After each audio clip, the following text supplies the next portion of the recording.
बुलढाण्यात गारपिटीने प्रचंड नुकसान झालं आहे। अवकाळी गारपिटीमुळे फळबागांना फटका बसलाय। खामगाव तालुक्यातील लोखंडा गावासह परिसरात जोरदार गारपीट झाली। अनेक ठिकाणी झाडे उन्मळून पडली आहेत।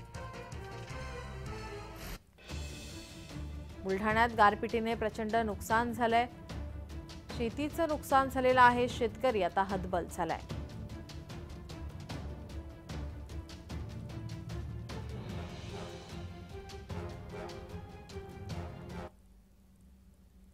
आमचे प्रतिनिधी प्रफुल्ल खंदारे यांनी घेतलेला आपण आढावा पाहूया।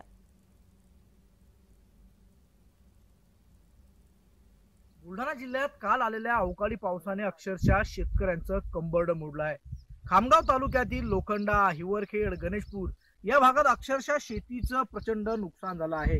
या गारपिटीमुळे शेतामध्ये उभं असलेलं हे हायब्रिडचं आपण पीक पाहू शकतो, पूर्णतः जमीनदोस्त झालेलं आहे।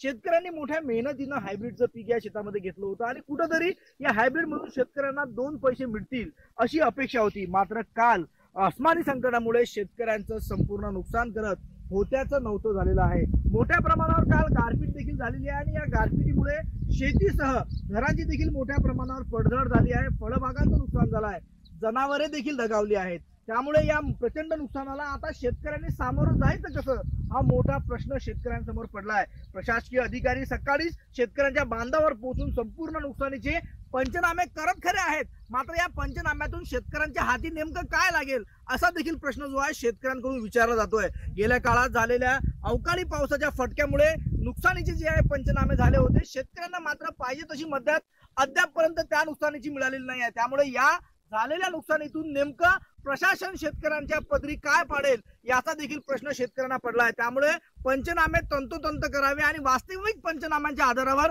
नुकसानग्रस्त शेतकऱ्यांना मोठ्या प्रमाणावर भरीव अशी मदत द्यावी अशी मागणी जी आहे ती शेतकरी करताना पाहायला मिळत आहे। त्यामुळे खऱ्या अर्थानं शेतकऱ्यांना या पंचनाम्यातून काय हाती लागेल हे देखील पाहणं तितकंच महत्त्वाचं असणार आहे। प्रफुल्ल खंदारे, जय महाराष्ट्र न्यूज, बुलढाणा।